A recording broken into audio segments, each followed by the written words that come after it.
Symposium for today will begin at 2:30 today. We still have 10 minutes to go. Some housekeeping notes here. So today we have a lot of speakers and also audience from around the world, and we would like to ask you to mute your mic throughout the meeting. And today we have interpreting services for Chinese and also English because we have 4 speakers today from Taiwan, Switzerland, Japan, and also South Korea. So we have these simultaneous interpreting services for Chinese and also English. Just click on the Earth icon down below. You will be able to listen to the channel. Your questions by using the Q&A panel. So you can open the Q&A panel by clicking on the icon at the bottom right of the screen. So you can see more panels. And the first one, I believe, is Q&A. So when you ask a question, also please specify your name, the organization that you represent, and who you'd like to answer your question. Thank you very much for your cooperation. 那么在会议进行过程当中，当然也欢迎各位贵宾。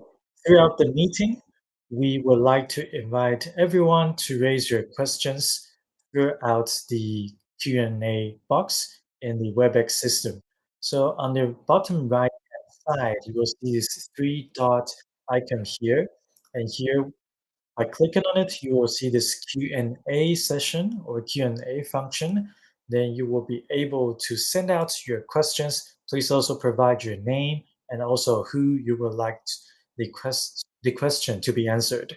And on behalf of National Taiwan Museum, we would like to thank you again for participating in today's symposium. And I believe that we will have a fruitful afternoon here in Taiwan. Thank you again.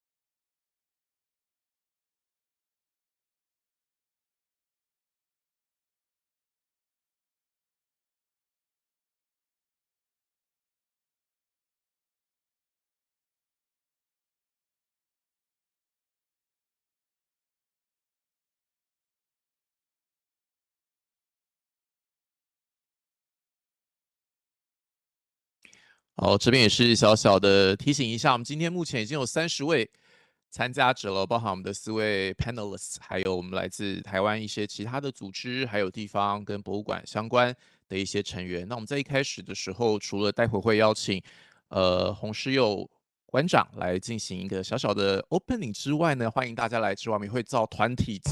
So today we have over 30 participants, and we would like to invite our director, Mr. Hong, to give a opening remark in today's meeting. And after that, we will have a group photo time together, and everyone can turn on your camera at the group photo taking time. And we will begin today's symposium in just 5 minutes at 2:30 sharp. If you feel comfortable doing it, please turn on your camera, at least for the first part of the symposium, so we can use screenshots to take a group photo. So to mark today's occasion as a memorable moment.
Okay, so it's 2:30 sharp Taipei time, and I think everybody is here. So now let's officially kick off today's event. Ladies and gentlemen, welcome to the virtual symposium, Museums as Polyphonic Spaces, Perspectives from Asia Pacific and Beyond, organized by National Taiwan Museum. So with today's symposium, we hope to gather museums from the Asia Pacific region and highlight our unique perspectives and experiences concerning the purpose of the new definition for museums. So I'm today's moderator, Ethan. So if you need anything, just type in the Q&A session and let me know. I can maybe read your questions or do some housekeeping work for you. So to kick off today's event, let's now invite the director of National Taiwan Museum, Mr. Hong Shiyou, to deliver his welcoming remarks. Let's welcome Director Hong.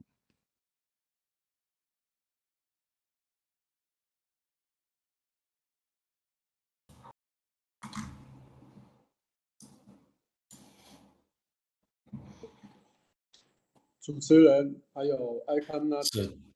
dear moderator, President Dorit from ICOM NATHIST, Professor Hong Guangji, and also our panelists today, our distinguished guests today. Good morning and good afternoon. This August, I attended the ICOM General Conference in Prague with my colleagues. And this conference is held once every 3 years. It's a very important event in global museum community. The conference this year decided and also released new definition for a museum. And it is also probably the first international travel for many people since COVID-19. And it's also the first time ICOM has held a hybrid conference. In many ways, the event marked new milestones for the post-pandemic era. The new definition of museum indicated that museums should be open to the public, accessible and inclusive, and foster diversity and sustainability.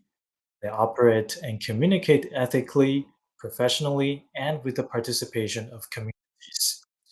So these newly added key terms in a new definition, they are the long-term goals for not only the museum community in Taiwan, but also museums in Asia Pacific region. So in the conference, what have been repeated again and again is that the importance of engaging local communities and using local wisdoms to achieve environmental sustainability. The definition of museum was released in August, and today happened to be the last day of the COP27 conference. So we're really honored to have the opportunity to work with the National Development Council to invite experts of museums from Asia and Europe, and also members from the ICOM NATHIST. So we gathered together today to discuss some key issues, including climate change and also civic engagement. As we compare our sustainable strategies in museums of different regions, we also have to think about what we can do in the next decade to really make breakthroughs with the new definition of museum. Let museums become a power that fosters sustainability in society and environment. Thank you. Director Hong.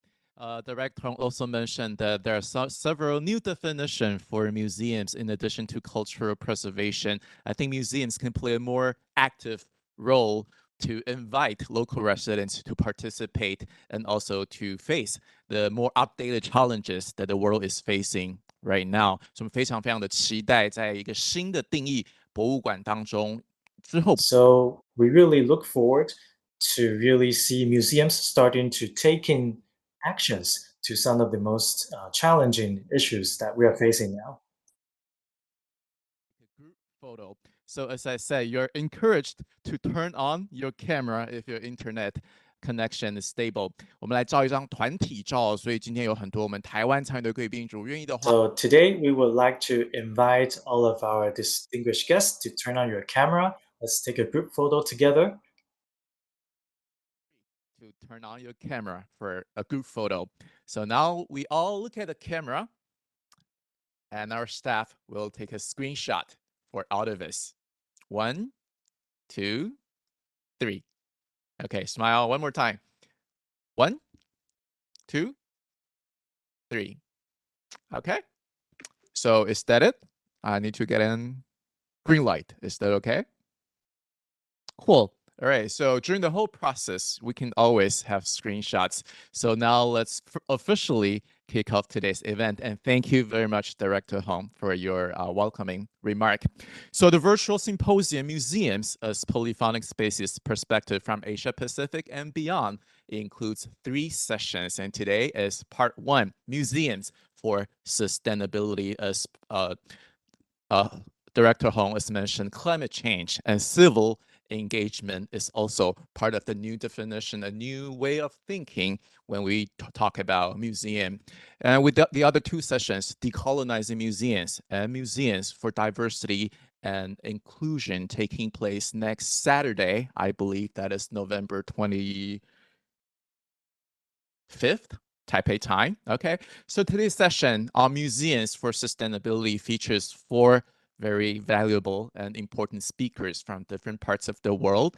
So if you hear a name, maybe you feel free to wave to all our participants. First, let me introduce Dr. KAMEDA Kayoko from Japan.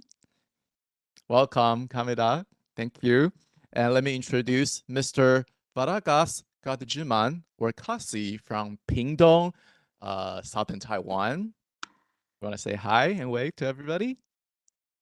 And Dr. Yikweong Chung from South Korea. Very nice Thank meeting you. you here. And last but not least, let me introduce Dr. Nicolas Kramar from Switzerland. Okay, so each speaker will have 15 minutes to present their presentation. So I will begin timing with my iPad. So when you have only 1 minute left, I will verbally remind you. Also, you might hear a little gentle ringtone as a gentle reminder. So each presentation will also be followed by a 5-minute Q&A session if time allows. So meanwhile, as audience or listeners, you can submit your questions anytime during the presentation to foster exchanges and thinking. So a quick reminder, please use the Q&A panel for questions. So you can open the Q&A panel by clicking on the icon at the bottom right of the screen. So you see more panels and you click on it. And the first one, I believe, is the Q&A icon. And when you type your question, don't forget to specify your name, the organization you represent, and indicate who you would like to hear from for your questions. All right, now without further ado, our first speaker will be Dr. KAMEDA Kayoko. She's currently the Vice Director of Lake Biwa Museum in Japan, and she'll be sharing with us some characteristics of research at the Lake Biwa Museum and the involvement of local residents and contribution to environmental issues. Now let's welcome Dr. KAMEDA Kayoko. Dozo. Thank you very much for introduction. My name is Kayoko Kameda from Lake Biwa Museum in Japan. So now let's share my slides at first. Hope to work smoothly.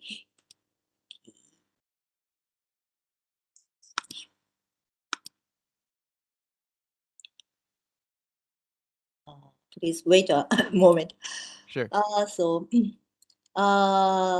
thank you very much to invite me to this symposium.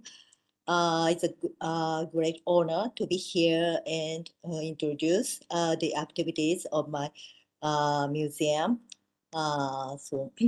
你们好，我是奎典恰代子，请读观赏。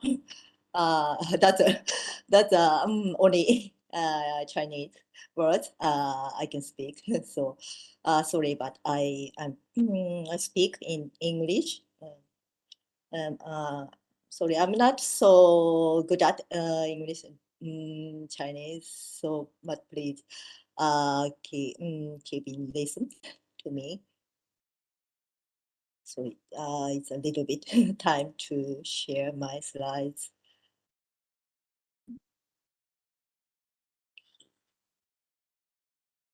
So today, I'd like to introduce the activities of the research of our museum, including the involvement of the local people.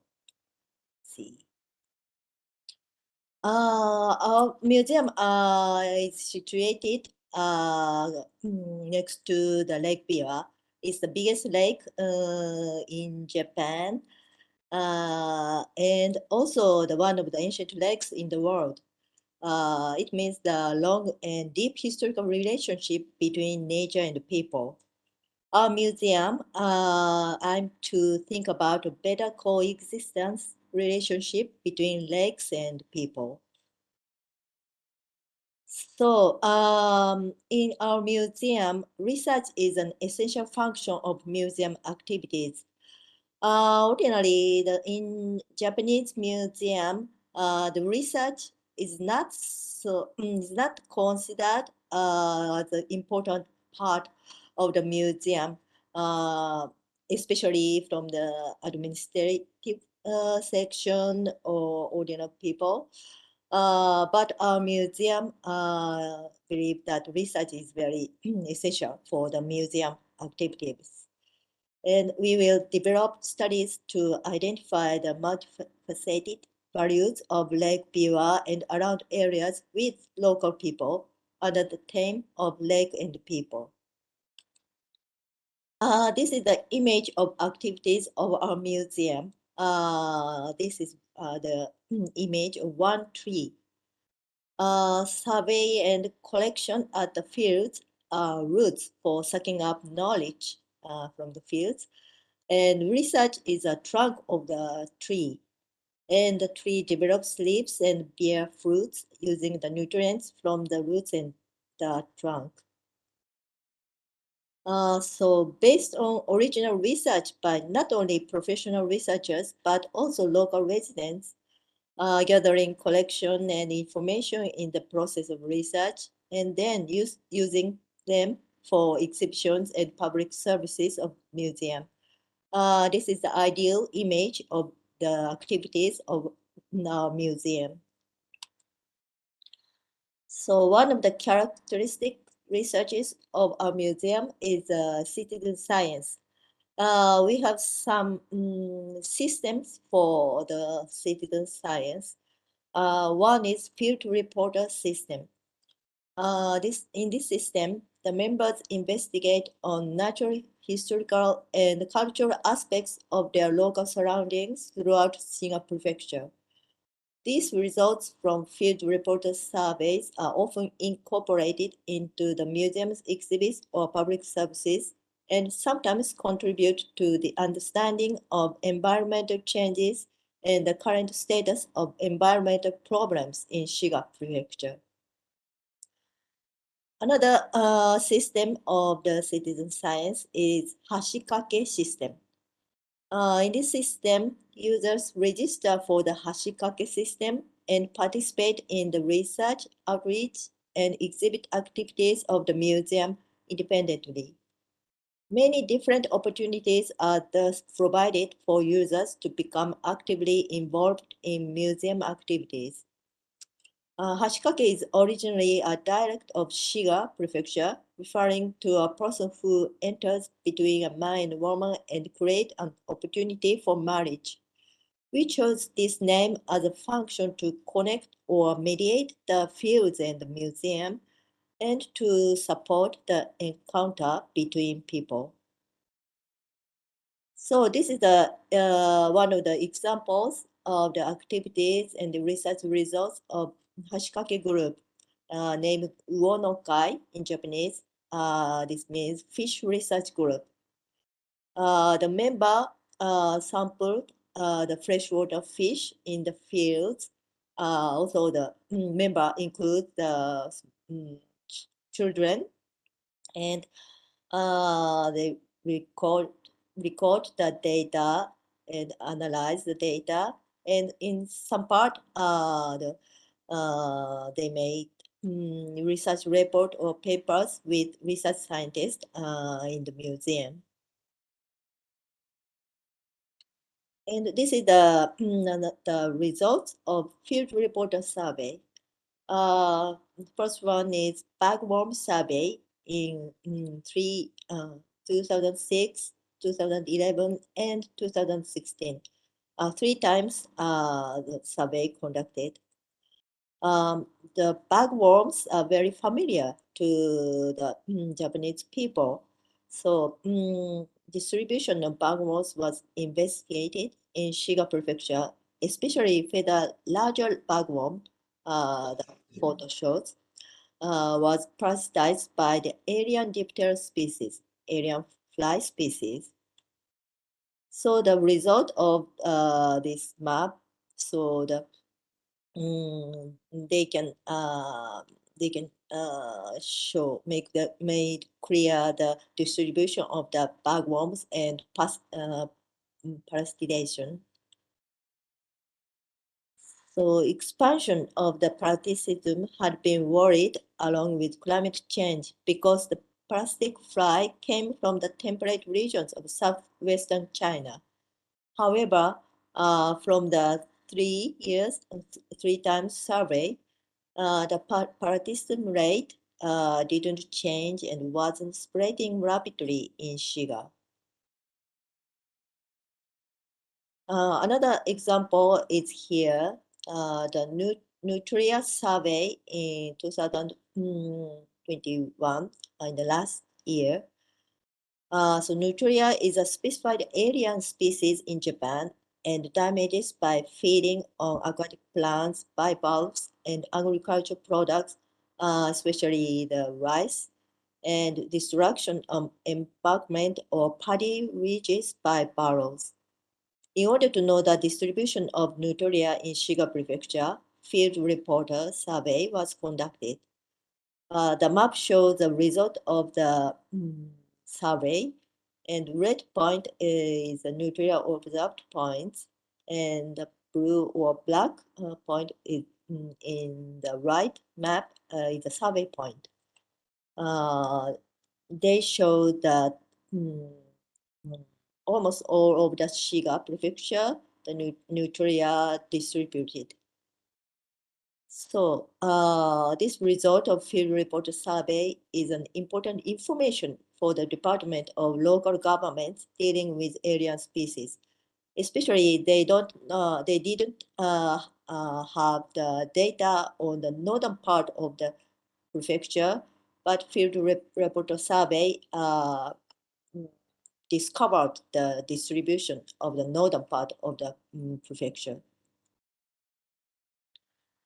And another characteristic researches of our museum is the kind of a academic and professional research, comprehensive research. Our museum had been doing the comprehensive and multidisciplinary research activities, innovative and unique perspective, which would not be obtained within a single discipline, would be gained. The Lake Biwa Museum has researchers in various fields such as natural sciences, history, archaeology, or social sciences. Moreover, local government officials are working with researchers. Thus, we have the advantage of conducting cross-disciplinary research. This is one of the example the conducting now. It's environmental changes in Lake Biwa and its watershed over the past 150 years. By collecting and organizing various environmental changes in Lake Biwa and its watershed from the end of the Edo period, it's about 1850s to 60s, to the present time for about 150 years, we are clarifying the relationships between different types of information. The reason why we choose this period, usually we have a lot of data from the data of the environmental change before the 1970s or 60s and after that. because in such a period, very economic development very increasing, expanding in Japan. However, from the Edo period to the Meiji period, the social system were drastically changed. So it's also it would be it will influence also the environment around the Lake Biwa. So we clarify the relationships, the human activities, and environmental change. And also from the results, we are trying to explore the relationship between the lake and people in the future. So we are now conducting this project. The second one is actually it's my own research. It's the historical relationships between great cormorants and local residents around forests. The cormorants are increasing in several decades, and they eat fish and build a nest on the forest. So they damage the freshwater fisheries and forest. So that's so there has been a conflict between people and the cormorants. So toward reducing the present conflict between native cormorants and local residents, we discovered the traditional knowledge of our own from historical records and trying to apply them to current conflicts. So such comprehensive researches in multiple fields is possible because research scientists with various academic backgrounds and administrative staff from local governments are working together as a staff at a museum. So the ideal form of research at the Lake Biwa Museum is to realize the discovery of new values of Lake Biwa by connecting researchers by professional researchers and those by local people. And we also would like to send to the world the result and new values of Lake Biwa. So that's all my presentation. Thank you very much for your attention. So thank you very much, Dr. Kameda, and you are very precise with time. Okay. I personally feel curious when you talk about, you say the research is the trunk of the museum. It's a very important pillar of the museum, but we all know that data accuracy is also pivotal when you conduct a research. So you talk about, you allow participants, or you talk about this hashikake system, you allow residents or even students to contribute their data. So I want to know, how do you verify the data, if they're valid or if they're precise enough? Actually, in a member of the hashikake, some people are very some people are specialists for collecting the data, or for example, in the fish research group, some people are very good at identify the fish or something, or very good skill to sample the fishes. So then they teach the children or other members, other beginner members, how to identify the fish or something. So they learn each other in a group or in a member. So they can have the accuracy in the data. Okay. So how large is the museum's faculty? Like you mentioned, you need educators there, right? Also, you need researchers and you need administrative staff, right? So how big is the museum's faculty? How many people are working there? The research scientists is about 30 people, and some officer from the government is about 10 people or something. Oh. But other members. So it's not like hundreds of people doing this, right? Not so many Oh. people. But we have a part-time workers, a lot of part-time workers for some curating works, doing some making the collection or keeping it or something. So we have a lot of people around the museum stuff. Okay. So before the end of your session, maybe just a small talk.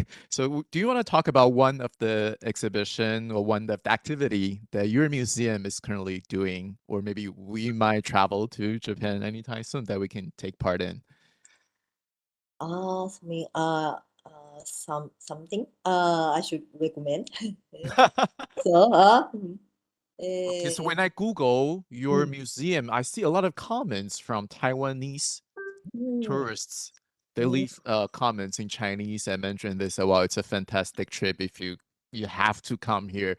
So do you do anything special to like attract like people from Mandarin speaking world or international visitors? Okay. Actually, maybe you can see the picture of my last slide. So the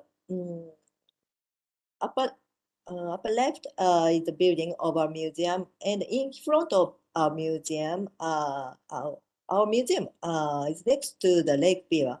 The central part of central photo is the scenery from buildings. So this is Lake Biwa. So Lake Biwa itself, we consider the Lake Biwa or the field is a kind of a real museum. So our museum is just the entrance of the real museum. So we would like to we would like many people come to our museum, and but after that please visit the real like the real field.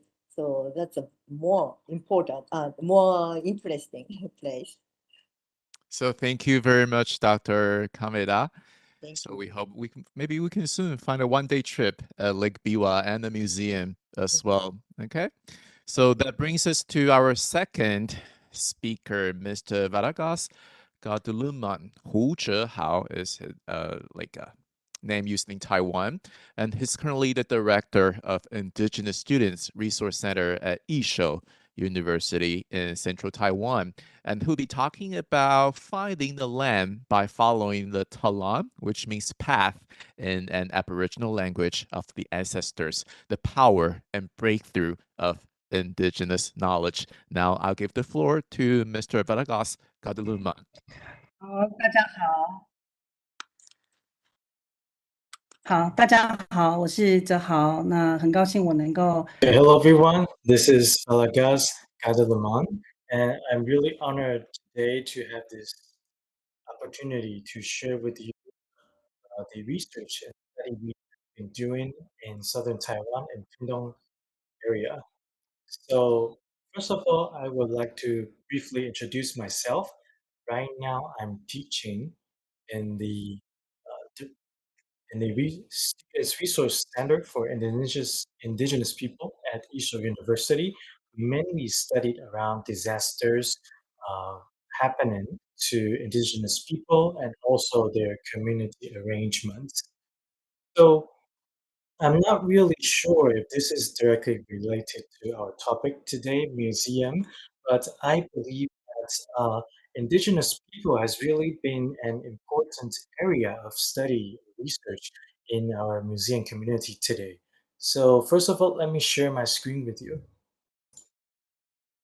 Okay, so let me see if this works properly. Because right now I don't see my screen yet. Yes, we're still seeing the presentation from previous speaker. It seems that we need to end the presentation sharing first so that we can start another one. Can you try to do that? Okay, thank you. Okay, thank you. 那这个是哲豪的桌面。 Okay, so this is so whose screen is it right now? Okay, it's not mine, certainly. Okay, we're really sorry, Professor. Did we pronounce your name properly, Valagas Gadeljeman? Yes, it's really accurate. 我是台湾族。 I'm really from the Paiwan group in Taiwan. So this is my tribal name. Okay, so this is your slide, right? Yes. Okay, so right now it's the organizer who's sharing the screen, right? Okay. So my topic today is to finding the land by following the talang or path of the ancestors. Because when I was engaged in research and study in the areas, I found that really the knowledge of Aboriginal people really valuable for, let's say, reconstruction after disasters and also community development. The knowledge from these people, Indigenous people, I believe they will be really constructive to what we can do in reconstruction after disasters. Okay, next slide, please. Okay, so I believe we all know that Taiwan was struck by Typhoon Morakot in 2009. So this is probably the most severe typhoon over the past 1 to 2 decades. So during Typhoon Morakot, we saw over 643 people killed in the disaster, and also 60 were missing. 1,555 were injured. So many of the tribes or communities of indigenous people, including the one I lived in, were destroyed by the typhoon. So residents of these communities were forced to move to other areas. They were forced to move away from the habitats that they were accustomed to. So this is really an unprecedented situation or problem that the indigenous people have encountered. Because in the past, we usually lived in mountain areas over 900 meters of altitude. They are really cool, cozy environment for us. And then now people are forced to move to the plain area. So I started doing the field research after I started teaching in a university. So what I would like to share with you today is the research that I have conducted in southern part of Taiwan, my hometown. Next slide, please. Okay, next slide, please. Okay, next. Okay, so what you can see here, we have these dotted circles here. So the reason I'm circling these 3 communities here is that this is a satellite map and of southern Taiwan, and these are the 3 communities that I studied. So on the left-hand side, this is Tavalan community from Paiwan group. In the middle, you have the red one, Pukapuan. This is from the Rukai people. And Makazayazaya on the right-hand side is from Paiwan people. So these 3 communities in the past, they were 3 separate communities, but due to the disaster, the 3 communities were forced to move to the same piece of land together. Next slide. Okay, so as they were forced to move to another piece of land together, I started my research by asking these questions here. So I want to really study the impact of this relocation. And also, I would like to know whether these traditional knowledge of the indigenous people are able to help them during the relocation process, how they interacted with the government and also other organizations. Also, I would like to also understand the cultural background of these indigenous people. I want to know whether the cultural background will help them in their reconstruction of the communities. So these are the main questions that I would like to study and also share with you today. So in this picture, you see a senior here, a priest from my tribe, my community. Before before the disaster happened, she mentioned that we have a bird in our community called buki, and the buki bird chirped with the sound like buki buki. So when the bird chirped with buki buki, and people in the community would know that disaster or some bad things are going to happen. So from a scientific perspective, you may think that this is not accurate. How can this be possible? But the priest told us before the disaster that we heard the bird chirping, that something is about to happen. Okay, next slide. Here. So yes, after the priest told everyone that disasters were going to happen, this is what we saw after it. So the priest told the young people in the community that when the buki bird sent out the buki buki sound, there are things that's going to happen. So you need to really check the water source area to see if the water is getting dirtier. So we visited the water source region and seeing that the water is getting unclean, it's getting muddy now. So it means that the land underneath us, underneath our community, is changing. There are changes happening. So this is where we're seeing the muddy water from the source areas. And it's just as what the priest predicted to us. So the water source area in our tribal language is called bakam here. And we check the bucket every hour to see if the water has changed in quality and color. At that time, most of the people in our community and also the government didn't believe us. Next, please. Okay, so in this picture, you see this is what happened afterwards. The entire road connecting our communities were broken. And also, what you see here is that in 2009, after Typhoon Morakot, uh, hit Taiwan, many of our communities' houses were destroyed by mudslide, by the typhoon, and people were forced to leave their homeland. Next slide, please. So we're basically just like victims here. This is what we often said at that time. We feel like we are victims of the disaster. And from this map here, what you can see is that uh, back in 1979, due to the national policy, we were forced to move from the mountainous areas to the foothill of the mountain due to traffic, medical care concerns. And then, so this point with red and also blue dotted lines here, this is our new tribe. But basically, from our traditional knowledge, we consider this new location as a bad location. But back in 1979, we didn't really have the right to speak much. We didn't have a chance to voice our opinions. So from 2007 to 2011, we have several typhoons really striking the areas. So again, we were forced to move again to the new location. So to our people, we were just like victims. Our traditional knowledge already told told us that disasters are going to happen, and this is that location.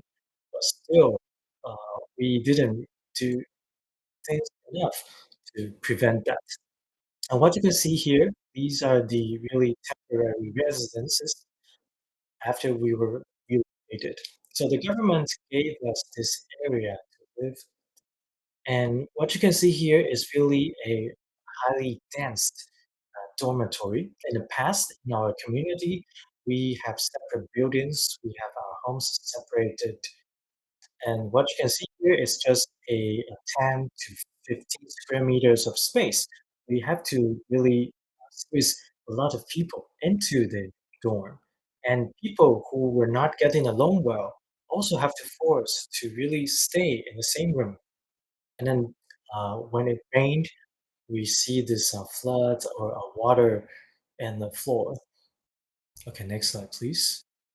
So this dormitory or this camp, it's not really an ideal place to stay, not just because of the natural environment, but because of the cleanness of the location. So as I talk about cleanness, I'm really referring to past histories. As did any disaster happen to this place? Did any horrible things happen to this place before? Actually, this dorm was a captive camp back in World War II. It's where the Japanese military kept their captives. So a lot of people died in this area, and this is why our seniors always said this is an unclean area.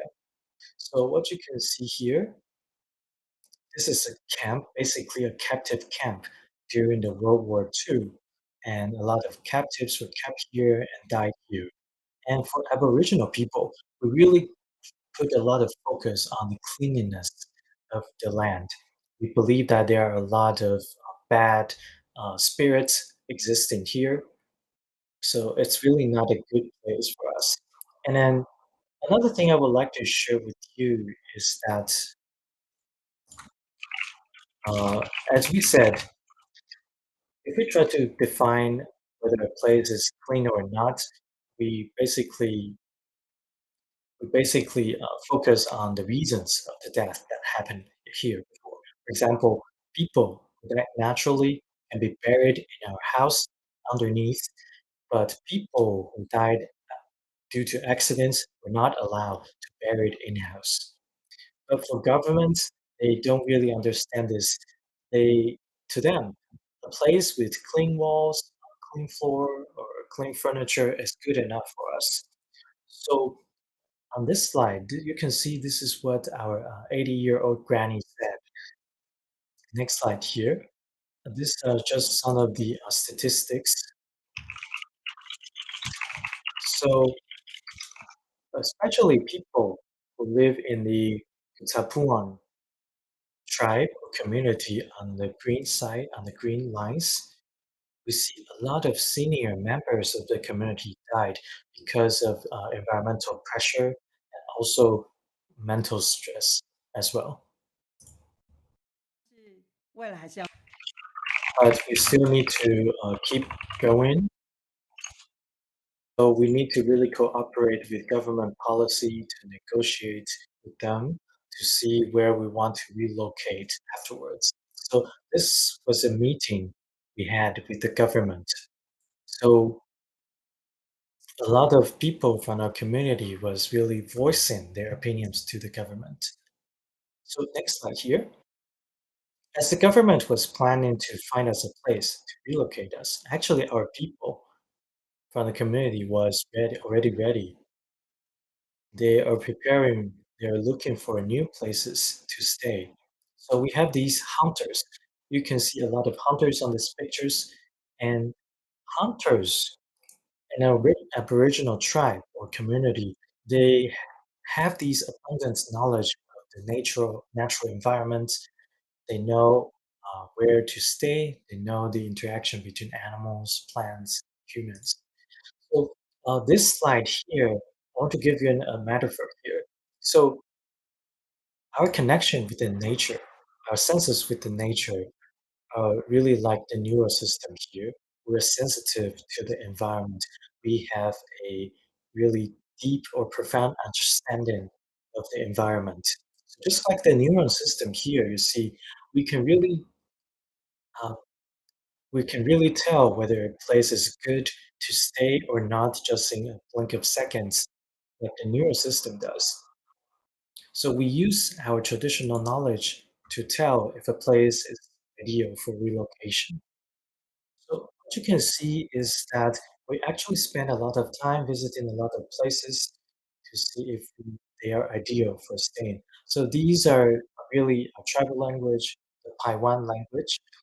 So we try to analyze the terrain. For example, if this is a plain, we call it the vatas. If it's full of plants, we call it kuduvu. We have these traditional ways of naming the places based on the natural environment. So our hunters follow these names that have been established long ago and try to look for ideal places. So these hunters, they visited the places and tried to opt out some of the places and also come down with places ideal for them. Okay, so on this slide here, you can see that the 3 tribes, 3 communities all have their ideal candidates or candidate places to stay. And this mechanism, however, was not adopted by the government because some of the land areas have some certain restrictions. For example, they can't accommodate 200 households, or they belong to private sectors, they belong to other people. So these restrictions really prohibited us or prevented us from moving to the most ideal places. So on this slide, what I would like to share with you is that we have this female elder. She's the chief of the Makazayazaya community. And as we were discussing places to move to, as I mentioned, we have our traditional domain for each of the community. And as we move to the new place, we lost our control over the old places. So on the picture down below, you can see on the left-hand side, it's people from the tribe. Right-hand side, people from another tribe. And in the middle, we have representatives from the government. In this really meeting space, the language we're using is quite special. It's not Chinese, it's their mother tongue. So people from the communities were allowed to speak with their mother tongues. The reason is that the chief of Makazayazaya told everyone from other tribes that feel free to come to our community, but as you move to the Makazayazaya domain, this domain belongs to us. You need to pay respect to us. You need to respect our tradition. So I think really in this meeting, the function of these representatives from the government were not that significant because there was basically nothing they can say to interfere the discussion. People here were discussing with their tribal languages. So how do they negotiate the places to stay? Well, people from the 2 tribes negotiated with a mechanism we called Pinanlawi. So this mechanism is really about telling the 2 tribes that the land was dominated by certain tradition, for example, by the Makazayazaya tradition. So we get to choose the locations we want to stay first, and then the other 2 communities can select the locations they want to stay after us. So really, by communicating in the tribal languages, the communication was really smooth, and then government staff here were just some of the assistance role here. And on this slide here, what you can see is that this is really just an 1-acre area, and in the past they can be living in maybe areas over 200 hectares. And here our new community was just 1 hectare. Next slide. Okay, so during the interaction or during the action here, I learned that the traditional knowledge was really important in the process. And also, we usher the youth people to come back to their tribes, to know more about the land, to rediscover the traditional knowledge we have in the tribe. So down below, we have some pictures here. We've invited some youth people back to the tribes, to the communities. They can be from different tribes and different communities, but we gather them to really rediscover, to discuss knowledge here. For example, we study the places that were named in the tribal languages. We try to find out their meanings. And then we also build up this model of the terrain. And also we visited senior members of the communities. They were basically over 80 years old. We tried to interview them and learn the Aboriginal knowledge or traditional knowledge they have through narration. So down here, what you can see is that in the Aboriginal tribes, we discuss in a group. We want to really gather everyone's opinion and have a comprehensive discussion. Next slide. So we also get back to our old tribes. And next. Okay, so these are really locations named in our tribal languages. We have 200 to 300 places named in this way. So next, what we can do is to use technology, use the map to interact with the government. So I believe that in doing so, we're able to protect the regions and strike a dynamic balance in between. So in a tribe, we held an exhibition here. It's organized by the youth people in the tribe. We tell or presented our study results to the tribal people. We told them that, well, the different colors here you see is different areas of land that are dominated maybe by the government, by other organizations. And we want to tell them that we can really help to protect our own land. Last slide here. So really I study in urban development. So using these maps are really what I'm good at. We try to interact with the government to tell them that we have these traditional domains for Aboriginal peoples. And in the past thousands of years, we relocated several times and we accumulated a lot of knowledge during the process. So I believe that these knowledge, they're dynamic, and just as the study of museum as well. We hope that these dynamic knowledge of Aboriginal people will be helpful in museum study. Thank you. Okay, thank you. So, Valagas, you just mentioned that we are now paying more attention to the values and knowledge of Aboriginal people. But I believe that right now, as we talk about culture, most of the time we may be thinking about some of the theme park or some of the dances that we've seen in the events. But normally we don't see a lot of places that have really this educational values for people to understand Aboriginal people. So what do you have in mind for this? Well, I think Ethan, just as what you have put, for most of people, their understanding about Aboriginal people is about things that they have seen in exhibitions and also other events. Okay, we are losing connection from Professor Valagas Gadeljeman. Okay, I think it's unstable internet connection.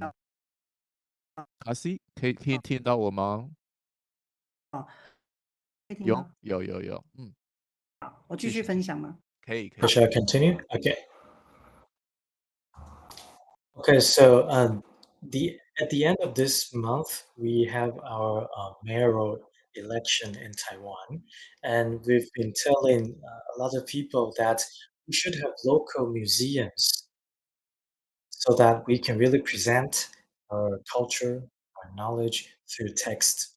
So in our tribes and communities, we don't really have our museums or institutes to present that. So we've been talking to these candidates, mayoral candidates, we told them that we really need these institutes or museums facilities to help us present our culture and knowledge to people around. So as I'm teaching in the university, I'm also presenting this knowledge to non-Indigenous students as well. So I try to tell them that Indigenous people is not really just about dances and events only. And value on the development and so-called indigenous knowledge. Okay, so that concludes our second speaker. Now our third speaker will be from South Korea. He's Dr. Yikweong. He's the professor of Ewha Women's University Natural History Museum, and his presentation is called Citizen Science, Reconnecting People to the Natural World. Let's welcome Dr. Chang.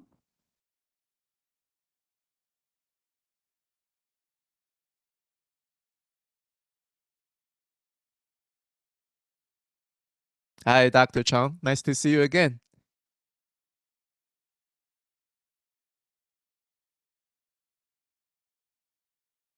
Is it just me or okay. Okay, it's very nice seeing you all here. Should I go? Yes. All right. It's an honor to have an opportunity to give a talk hosted by for this symposium hosted by National Taiwan Museum, and I'm going to talk about my experience as a researcher who has conducted research using citizen science, and as a director of the Natural History Museum at Ewha Women's University.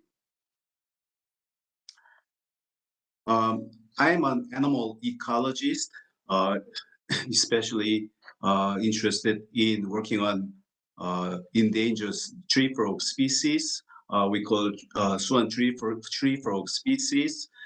As usual, the ecologist is always short of funding and manpower. So I resorted to the citizen science, coordinated with a local publishing company called Science. So we established the citizen science program called Earth Loving Explorers in 2013. So this is the 10th anniversary of the citizen science program. So by the way, this week we have a huge festival of this the 10th anniversary, both in Metaverse and as well as in the on site. This year we have 3,500 participants for this citizen science, and we have 17 different projects trying to find some solutions for working on the endangered tree frog species and the winter wings, and also some of the swallow projects and cicada projects, many different projects. And I'm not going to talk about the what we have done in citizen science. The citizen science has been great to me because I could publish many papers out of it. I have been honored by the Korean government for my activity using citizen science. I'm also had advised the government to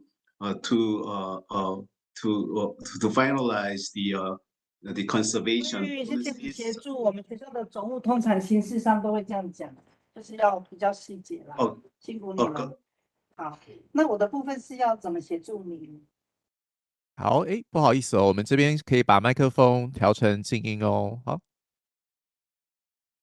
Don't hear me well? Dr. Chang, yes, please continue. Okay. Thank you. So the citizen science has been great to me. But my question back then, a few years ago, was that why do people participate in citizen science? They don't get any monetary benefit or any benefit from us. They just do it for us. So why do they do it? So I have observed several, it's anecdotal. I have observed several families of the children and their parents over the years. And I want to, based on my observation of them, I want to give, I have seen them change it their behavior, especially the children's, changing their behavior and their attitude to the nature and to other people when doing citizen science projects. This is the Eunhae. Her name is Eunhae. In 2013, she is an ordinary child, just playing with her sister and watching TV. But now in 2019 here, she voluntarily giving some explanation to the local to the people who gathered on-site education, and she is explaining about all the birds she observed over the years in this park. We are doing the on-site education for the participants of citizen science to increase their level of participation. And this is the Taegyu and Taegyeong. They are brothers and sisters. Again, back then, 2014, they are just ordinary, nothing special. But in 2018, you see them, they ask questions, they designing experiments, and they conducting experiments, and they find out something that out of these experiments. They have changed it, their attitude to the science. And Sujin, again, back then, 2012, she was a very shy person. She's interested in collecting insects. She's interested in the birds, but nothing more. But over the years, she never missed the opportunity to go out watching birds and collecting insects through the citizen science project. But in 2019, also she's an artist, so she drew what she has seen in the field. In 2019, she's the high school student, and she changed it a lot because she's not shy anymore. In high school, the teachers give some homework to the students. And most homework to the homework simply they googling and they just copy what is on app into their homework. But she have lots of stories, lots of the photos and the figures she observed in the field, and she did a homework based on her experience, and which sparked the teacher and the all other students. So she was increased to give to present in front of the class. So she is now very she's active. She's not shy anymore. And this is the Jaeyoon in 2013 and 2018. He hasn't changed it not much, but he is a really great person. He working in our lab right now, doing research. He's very helpful to our lab. And she is the Daeun. This is the first day of the outing for the Suan Tree Frog explorers, and she is so frustrated. So she got upset. She's whacking the grasses. But now she in 2018 again she's a totally different person. She's a university student right now, and she is very attentive and asking questions by herself. And the question is, why and how do they change it so much over the years? Just a few years of the participating in citizen science. And what I can say is that they've encountered the nature, the real nature, not just the nature on TV. They encounter the nature. They've seen the frogs, the insects, and how do they live, and what happened to them if I cut all the grasses, for example. And they could also felt the pain of the nature. You go out, you walk around the nature, and you see the animals For example, it's a roadkill of the small snake. It just been hit by the car, so it's dying. And also here's the it's a frog, very common frog in the agricultural ditch waterways. Because of the rain, there's water in the ditch, but when it dries, it's completely dried. It's very hot, so the frog cannot escape. It's the agricultural ditch. It will die drying. And if you want to feel you are alive, then you should go to the field by participating in the citizen science projects. It's the life inside of the classroom, inside of the lecture, inside of your home is boring. Nothing really interests you. But if you go to the field, you see the nature, you see the animals, you see other people, then there is a laughing and sadness and every emotion in the nature. So you feel you are alive. And if you want to find happiness, if you want to find your friends, by the way, happiness and friends go together. You find happiness by networking with your friends. So there's a happiness there. I've seen over the years that the citizen scientists making network by themselves. Sometimes they learn from themselves, not from me. It's much more effective of learning doing the citizen science when they learn with each other. How about their parents of the pupil? I think they are the real change maker, difference maker. But these parents are ordinary, but these parents give a little more extra, which is that when their children's won, then they take them to the field, and they take them to the meeting place to see other citizen scientists. One of them is the goal went even further. This is the Alan and his father. Again, they live in a rural area in south of the Korea. They've seen lots of the frogs trapped in agricultural ditches and dying. So they want to help the frogs by redesigning the agricultural field. So they conducted a series of experiments. So they, you see the number 2, you gave the grooves on the the wall, but the frog cannot escape. And number 3, you see that you give some slope to this to the ditch.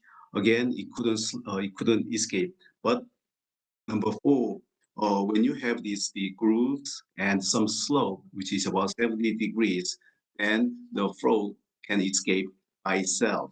And this work has been published this year. So at the end of 2018, we have so much stories and so much pictures together. So we like to share with each other, and we like to share with maybe some people who may be interested in. So we did the photo exhibits in the Natural History Museum of Ewha Women's University.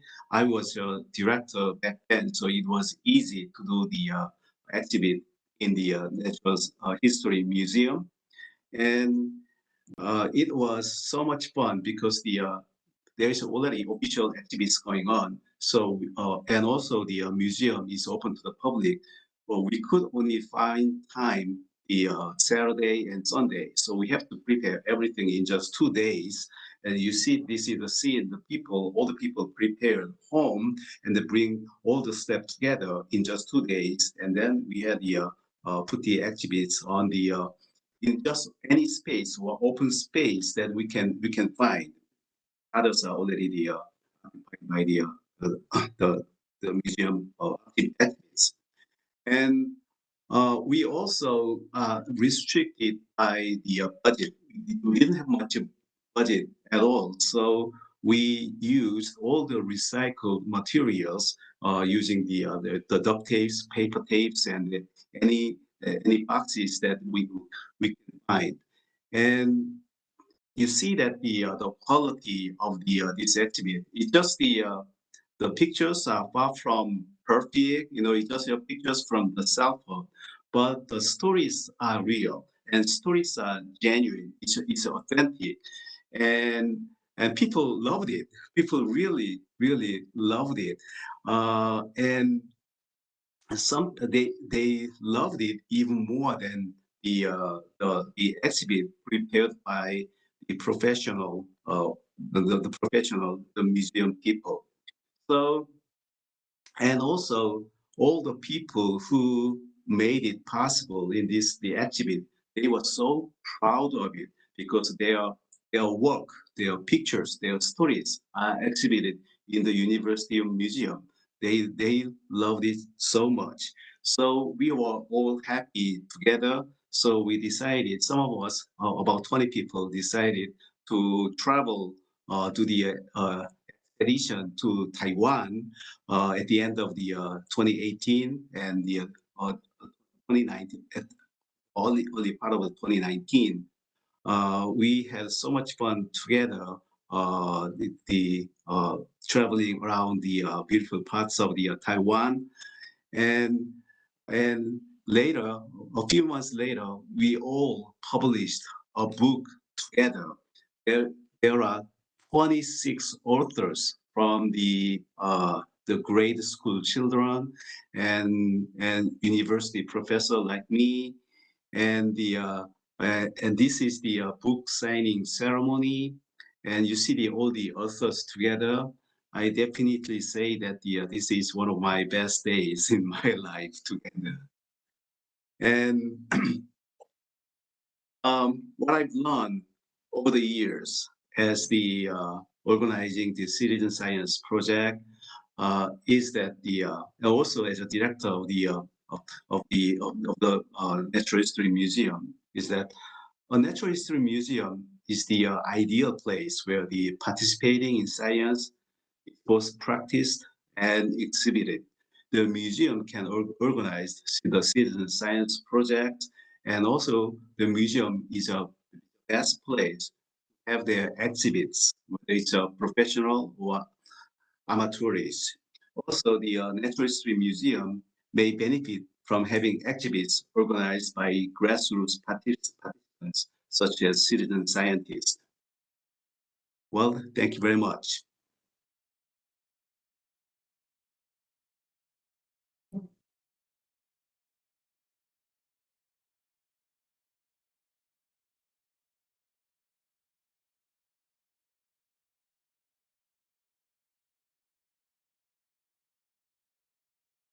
Ethan, you are muted.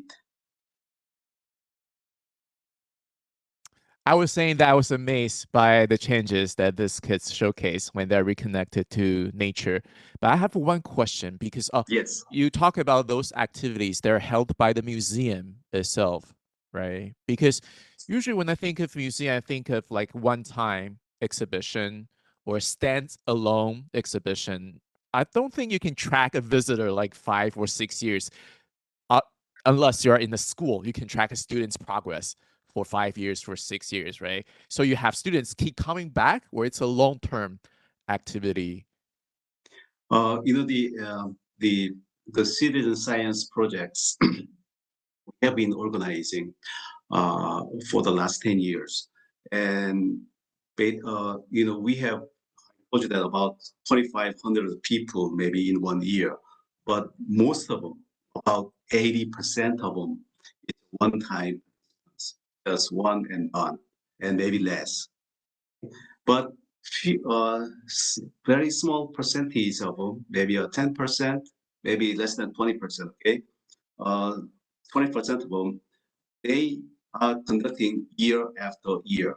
And usually the changes occur after maybe 3 or 4 years of this teacher. And so the question is that how do they participate more than 1 year? I think that's the issue of parents, okay? But the children, they want to do it every year.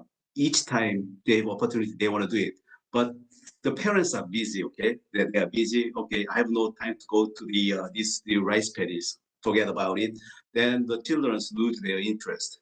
But some parents, okay, it's a real small thing to them, but they take their children to the rice paddies, to the forest, to the meeting places, and then they develop their interest. They got more, they got to know more. Then they pay more attention to the nature and to other people. So it's a multiple participation over and over and over. Even though you go to the same place, you see more things, new things every year. It's an amazing. I think it's not just the participating, but participating many years over the years with other people. Key difference. So you have to educate the parents to Oh yeah, it's very academic oriented. So maybe some yes. parents think, well, it doesn't show on your report card, right? Like math, you go to English class, that's something visible. If I take your children to the rice paddies, they don't listen to me.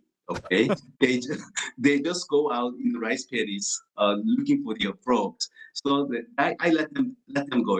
But I ask their parents to come to me and listen to me. Okay. Oh, okay. So I talk to them. I talk to them. Okay. So this is you.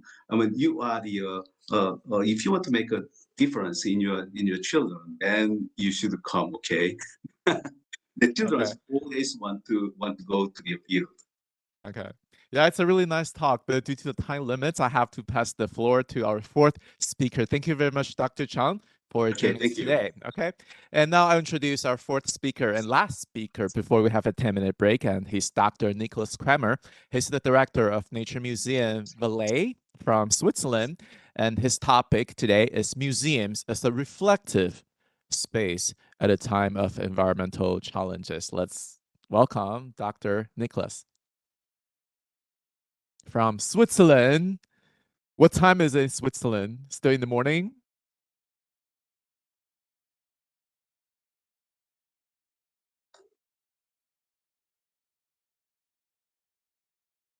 Hi. Doctor, can you hear me?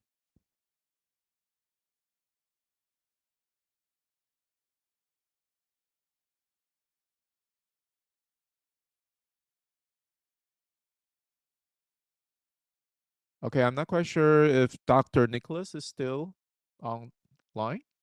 Oh, hey. Maybe you are muted now. Oh, yes. Cool. Cool.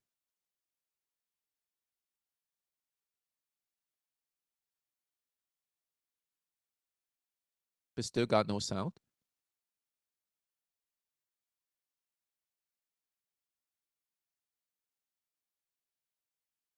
好，诶，那我们这边的同仁有没有这个音源的部分 ，audio 的部分？ Okay, so do we have anyone from the organizers? Sorry. No, Okay. sorry for keep you waiting. Now it's your time. No. Don't worry. It's 8:48 now. It's not too early. Don't worry. It's not too early in Europe. Okay. But you were here with us like 2 or 3 hours ago. Thank you very much for joining us from Switzerland. Yes. Okay. Thank you very much for the invitation and in this contribution. I would like to put into perspective the challenges of positioning Natural Science Museum in the context of global environmental change and sustainability. Despite in our museum, we also have citizen science project, and we had very interesting lecture about this. I won't talk about it, and my goal here is maybe more theoretical. And I would like to highlight the importance for Natural Science Museum, not only dealing with the pure natural sciences knowledge, but also to take into account social representation in our projects. So in the world of research, a sort of epistemological revolution took place in the second half of the 20th century with the rapid development of what is called the Earth sciences, the Earth system sciences, sorry. This type of global systemic approach highlights a whole series of important issues for the condition of habitability of a planet. Indeed, if in addition to the climate change or the ozone layer, we are facing global changes that can be summarized by this famous diagram called the planetary boundaries, a derived model from the Earth system sciences. And we, of course, I don't want to comment on details this topic, but we have 9 very important issues, and you can definitely see that we are not only facing climate changes or biodiversity loss, but also other different topics. And we know clearly that those global changes constitute, from the point of view of a society, perhaps the first of all the challenges to be resolved. Indeed, all the others depends on it. And from an epistemological point of view, these transformations are part of a systemic approach. This approach aims to go beyond disciplinary approaches in order to better account for environmental issues from an interdisciplinary and transdisciplinary perspective. So next slide, a first model. Next slide, please. Yes, thank you. A first model of the Earth system was proposed in '86. It is named the Betterton diagram, which integrates like a kind of black box on the right. It is not really black, but I mean, this is a metaphor, with integrates the human activities. But that's only a kind of black box. We don't know what is inside this black box. And the specificities of the systemic are in particular affirmed in 2001, next slide, with the Declaration of Amsterdam. Next slide, please. Next slide. Okay, thank you. By stating important principles resulting from what is at stake with the concept of system. I don't want to go in details in this. Don't worry in this declaration, but that's very interesting because basically this systemic approach of dealing with the relation with humans and environment is really clear in this document. Next slide. Next, thank you.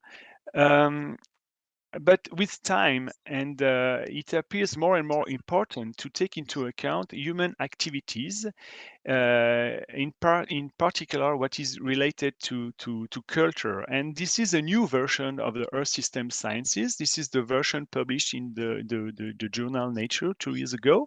And now you can clearly see that on the right we have what is called an anthroposphere that is no more a black box. In fact, you have many details.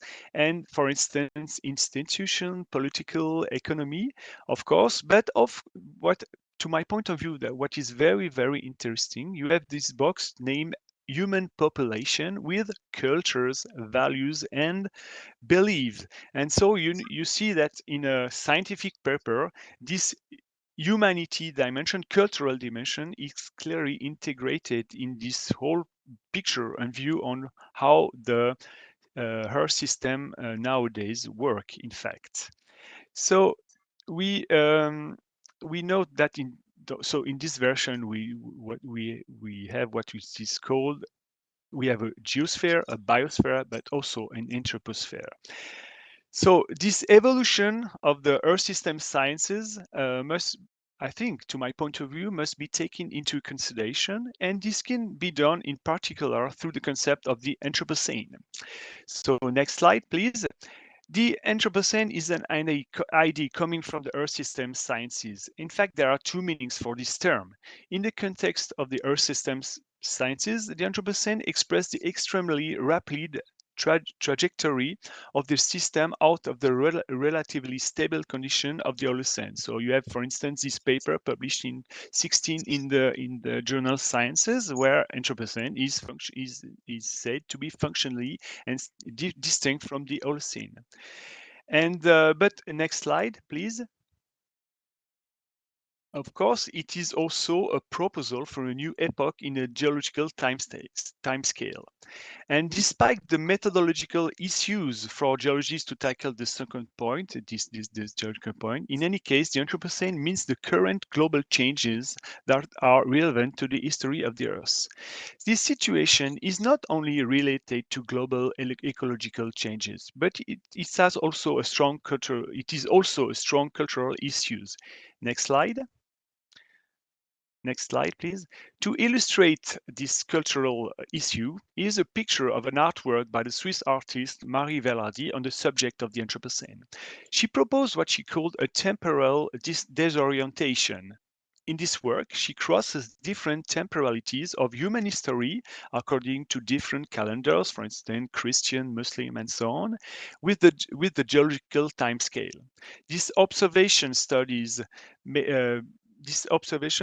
by many scholars in humanities raise important cultural questions. In the West, the intersection of historical and geological times goes against shared representation of time, because fundamentally everything that is related to geology here in Europe is pushed back into a very distant time. Here in Europe, basically, time is conceived according to an arrow of time that goes toward more progress. In this perspective, the revolutions of the Earth belongs to the past, and what we are facing here can be qualified from a didactic point of view, the obstacle of the stable state of nature. But this consideration of time concerned mainly Western countries. I remember 20 years ago, I participated in a geological expedition in north of India, in Ladakh, and I was able to observe that when presenting the geological history of the Himalayas to Ladakhi people, their reaction was totally different from what the Westerners, when they are told about the geological history of the Alps. In fact, the geological history of the Himalayas of the Alps are the same. But the reaction are very different, because the Ladakhi, in fact, are Buddhist and have a cyclical representation of time. For them, and contrary to Westerners, there was nothing shocking in the information that the Himalayas were young and that one day they would disappear. In other words, the same scientific information is received very differently in two different cultures, and so local cultures must absolutely be taken into account when dealing with scientific knowledge. So I was talking about cultural question about time, and those are fundamental in dealing with our relation to the world. Either we imagine ourselves at the end of the long history of the Earth as disconnected, or we consider we are totally part of it. In the West, in Europe, for instance, however, we have a culture that thinks of itself as somewhat outside of the world. Thus, Natural Science Museum can no longer be satisfied with showing only ecological changes, such as the decline of biodiversity, but also must integrate a cultural dimension that brings into play values and beliefs that related to the society in which the museum is located. It is then also a question of proposing to the audience offers that put into play certain myths and narratives at the origin of this situation, that one of the Anthropocene. For this reason, the term reflexive is, to my point of view, is a keyword of the new definition of the museum proposed accepted this summer in Prague. We have developed this reflective dimension through several projects in my museum. I will only present you 3 of them. Next slide, please. Next slide, thank you. The first is the exhibition, an example taken from our exhibition called that was named Destination Earth: Living the Anthropocene.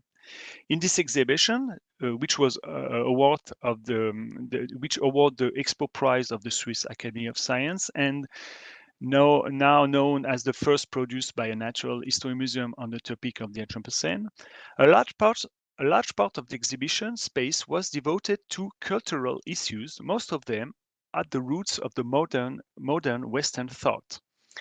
Thus, the idea of a world as a movie set was staged using the idea that in the Renaissance, at the end of the Middle Age, in Europe, born gradually the idea that human would be, in a sense, out of nature.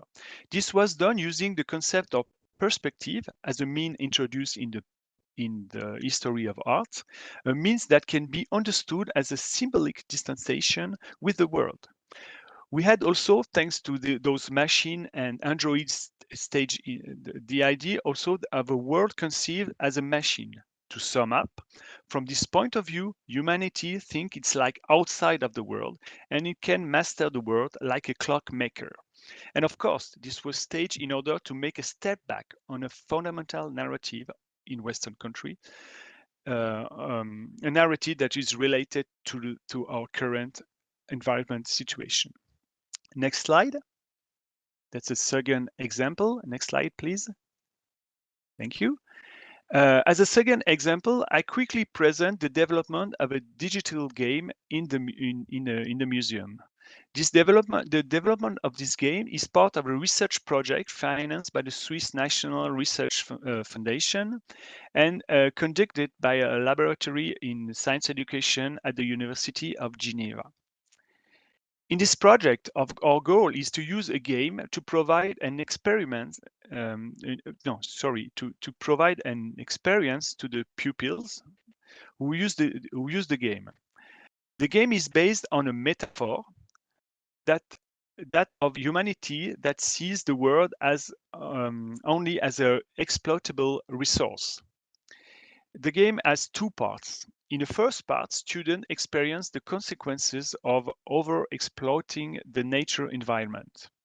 In the second part, through enigmas involving fake news, they are led to discover all the richness of an ecosystem. Next slide. Next slide, please. Can I have the next slide, please? Yes, thank you very much. That's just an example. That's not what the pupils discovered through the game, but no, the previous one, please. Just can I have the previous one? Yes, thank you. That's an example of an ecosystem an ecosystem that is back in the game, but of course not directly present to the pupil. And the idea in the second part of the game, so the pupil discover that on one hand they are part of the world, in fact, and on the other hand, that the principles that govern those ecosystems are not only based on predation. This project, our goals are first to question the idea of humanity out of the world, and secondly, to develop the ability to integrate a systemic perspective on the world, and so also that humanity is part of the overall system. This is a fundamental education issue, and we have different projects with this goal. Next slide. Rapidly, it's okay. The museum positions on environmental issues is not prescriptive. However, we have chosen to integrate cultural issues with environmental issues to offer our visitor a space for reflection in our permanent exhibition. We have done so in a so-called space, in a space so-called metamorphosis, and inspired by a quote from a French thinker named Edgar Morin. The quotation is: the probable is disintegration, the improbable but possible is metamorphosis. This part is obvious. The first part of the sentence is obvious, and the second means that the success of our future depends on the transformation and metamorphosis of a certain numbers of values. So the first part of the room on the right of the picture is staged with posters with negative connotation in terms of exploitation of natural resources. And in the second part, visitors can choose between different small posters bearing different values such as freedom, progress, wealth, and so on. And they can express themselves with drawing or text in order to imagine new way of thinking of those values for the future. So in conclusion, Inclusion and reflection are new concept, and in my in the new museum definition, and in my opinion, are central to making museum effective actor in living the Anthropocene, especially natural history.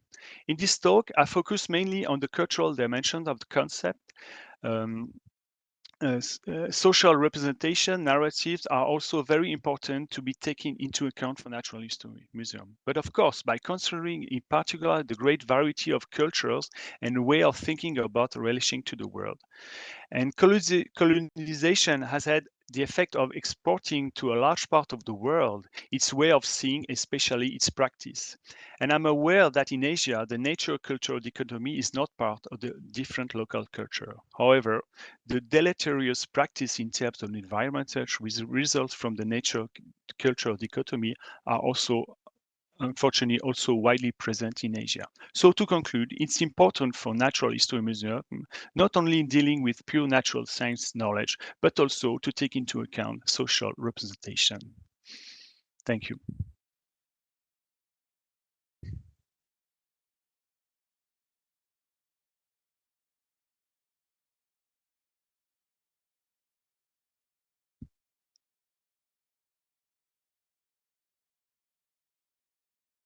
You're muted. Sorry. Oh, sorry, Ethan, you are muted. Yeah. So thank you very much for your interesting sharing. And I have to say my translators have my highest respect. They have to translate. So like very informative talk within a short period of time.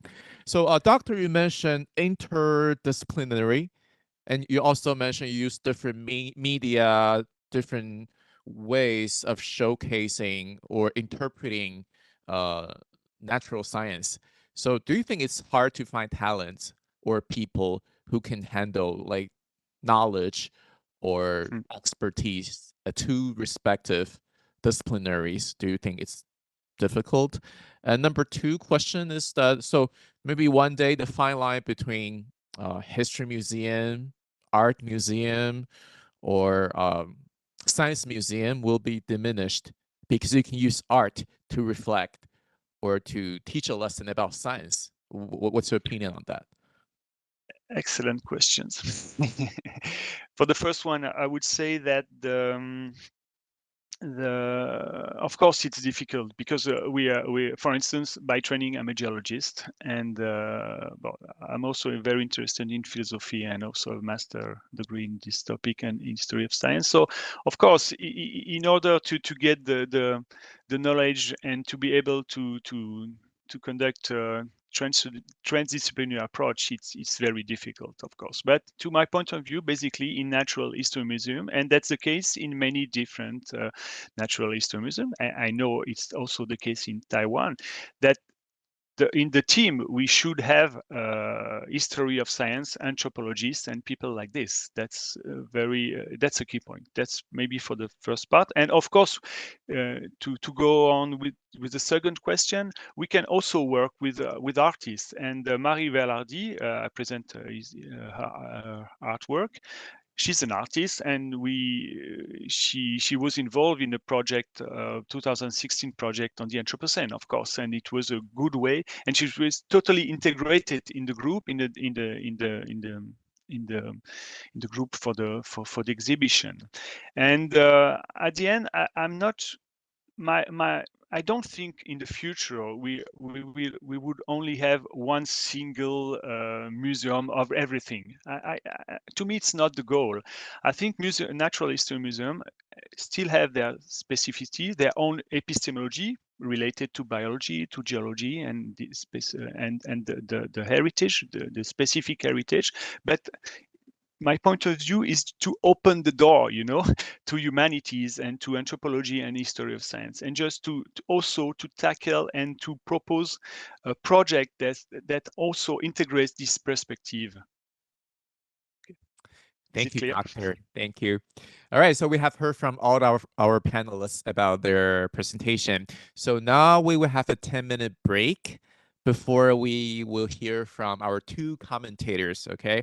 So please come back at 4:20 4:20.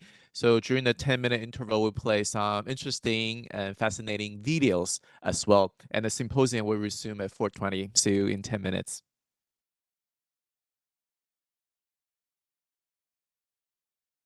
Okay, so that was a video inside the National Taiwan Museum. So now it's 4:21 Taipei time, ladies and gentlemen, welcome back. And next on the agenda is the comment session. So for the following 10 minutes, Ms. Dorit Wolenitz and Professor Kuangchi will each give a 10-minute commentary. So after that, we'll have a general discussion session. So we still are receiving questions and any thoughts. So feel free to submit your questions at any time. And don't forget to use the Q&A panel or to type your question. So first, let's welcome our first commentator. She's Ms. Dorit Wolenitz from Israel, and she's the chair of ICOM NATHIST. Ms. Dorit, are you here online? Still with us? Yes, I am. Do you hear me? Yes, yes, yes. Thank you for being part of this great event.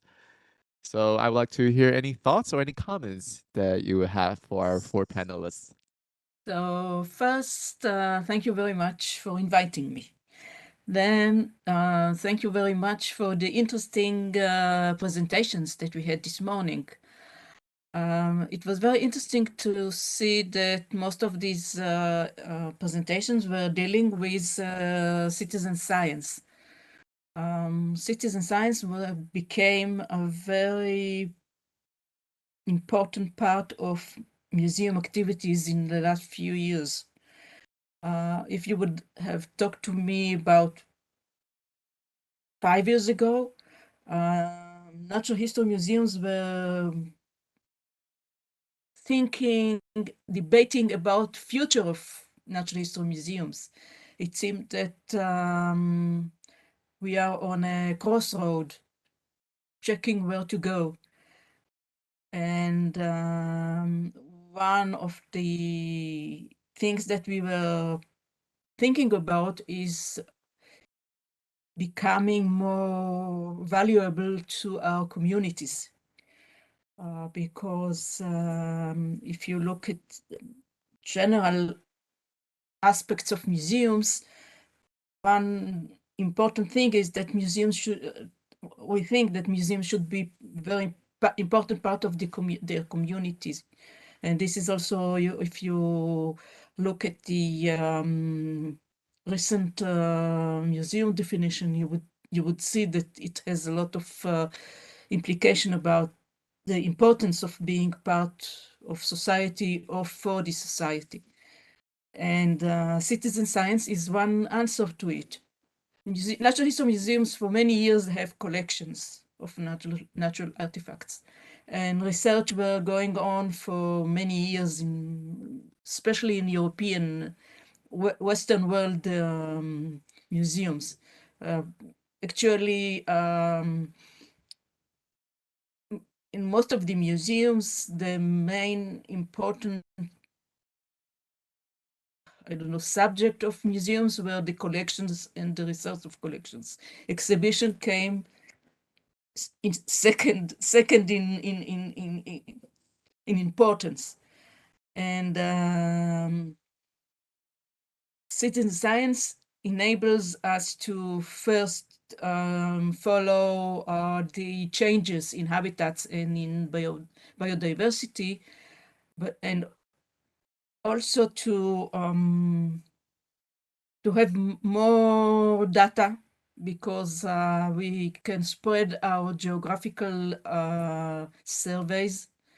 And also, I know that species that were considered extinct have been discovered during these citizen science projects, because they are present in many venues that researchers don't get. They know I mean, if I am going to my neighborhood, I know my neighborhood better than a researcher that come from a university or from a museum. So it is a very, very important. And also, I was very interested. It was very interesting to hear the presentation from the Korean presenter about the effect, education effect of taking part in the citizen science, about like raising future scientists, for one thing. But what I was wondering is that they are becoming more involved in science, and also we're getting them closer to nature, because most of the children today, they live in urbanic surroundings, and nature is not one of their everyday experience. And it is, as natural history museums, of course, we think that it is important to get them back to nature. But I'm wondering how they are, whether they are also becoming active in this climate change crisis, or on all the sustainability projects. Because, you know, as natural history museums, and then I want to go to other aspect that wasn't mentioned today, but it is very important, is the exhibitions that we have at the museums. Because museums are considered to be a reliable source of information. There has been a lot of research in the Western world, and most of them showed that people think that the information that they get in the museum is very reliable. So I think this is one of our most important role, is to give this information to our public. But we usually would say that the first step is to give the information. The second step is to enlarge awareness of the information that we give. But the last step is to make them active about it. And if you would go to like Dr. Kramar, he was showing in his presentation that one part of the museum is a part where you can give your opinions or your feelings or thoughts about what's going on about the Anthropocene and the sustainability. So in a lot of your museums in Europe, when you go out of an exhibition, you are asked to choose a thing that you would like to do. I don't know if you can see it, but I'm holding a pencil, okay? This is a pencil that I took from one of the museums, and on this pencil it says, "I pledge to eat less meat." So it means that when after I visited the exhibition about climate change, I had to think, what can I personally do to influence or to reduce climate change and so on. And this the thing is very viable for us. I mean, we can do it, because, you know, sometimes people come to the museum and they said, okay, there is a climate change crisis, there is sustainability problems, but I'm one person. What can I do? But we can do. And I think this is a very important part for natural history museums to do. So I'm thinking about all these children that were taking part in this citizen science projects, whether they became active in those things. Also, the other thing that was Dr. Kramar was introducing, which is very important, is the social aspects of sustainability. You know, for many years, natural history museums were dealing with habitats, biodiversity as an environmental science. But if you would look at the sustainability development goals that probably you all aware of, that the UN has published, you would see that the social aspects of these goals are very, very present. So we need to understand that it is not only science, it's us, it's societies, it's us. And this is something that as natural history museums we need to take into account and think about. And third things that we need to know is that we need to set example. And when I say set examples, it's in our institutions, like using alternative energy source, using the sun power to make electricity, taking in account the climate of our buildings, using of water in our buildings, and so on. And I didn't bring some photos, but if you would have to look, like there was a museum in Trento in North Italy that newly built, and they are using solar power, which is also very important. And this is also one thing to consider about natural history museums. And the last thing is before my last thing, the Biwa Lake Museum. You were mentioning you wish to visit these museums, and when we had our triennial conference in 2019 in Kyoto, we visited this museum, and it's worth visited. I don't know if you noticed, but in the first one of the first slides that was shown, you go through an aquarium, but you are like inside the aquarium, which is very, very nice, and it was very interesting. But what was also interesting in this Lake Biwa, it's not only visiting the museums, but also visiting the villages around the museum, that you could see a very wise use of the lake water. And if we were talking about indigenous people and smart and sustainable use of water, it is very important to see.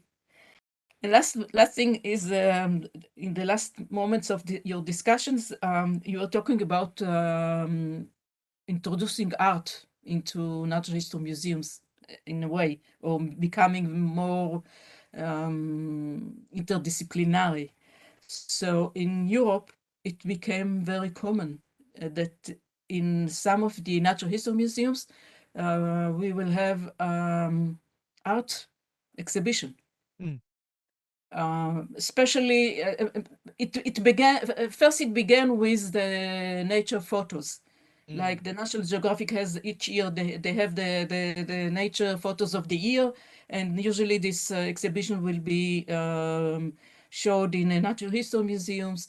But then I don't know if it's in other, but like in Israel, a lot of art galleries and art museums are having exhibitions now dealing with sustainability in a way that artists express their thoughts about sustainability.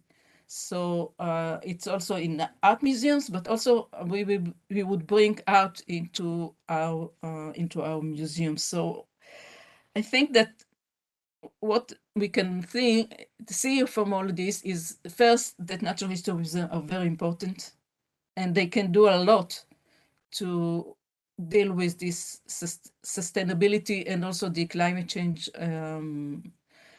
crisis. And also they can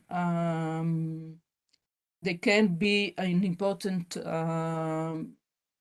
aspect, important institution in the society. and we have a lot of work ahead of us. For the last sentence, I would like to invite all of you that are not yet members of ICOM NATHIST, and you're members of ICOM, please, you're invited to join us. In our new board, we have a person who is a member of the Sustainability Working Group in ICOM. And in our last annual meeting, we were talking about doing a lot of sustainability activities in the few next years in Natural History Museum. So you're all invited, and thank you very much for listening. Thank you for being part of this event, Ms. Dorit. So now our next commentator is Professor Hong Kuangchi. He's the Associate Professor of the Department of Geography from National Taiwan University. Now I'll give the floor to Professor Hong. Hi. Okay, so first of all, I would like to say thank you to National Taiwan Museum for inviting me to today's meeting. After the presentation and talks from 4 of our panelists today, and also the sharing from Ms. Dorit Wolenitz, I think from my side, I have some opinions to share on sustainable museums here. Well, let me introduce my background first. I'm really a scholar of natural history.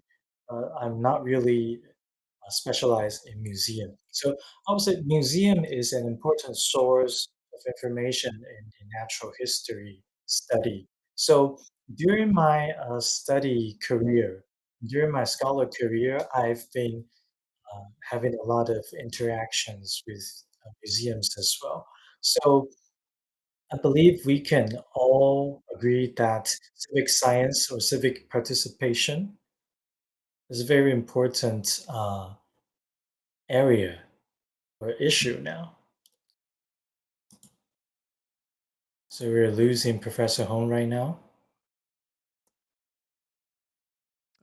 Professor Hong?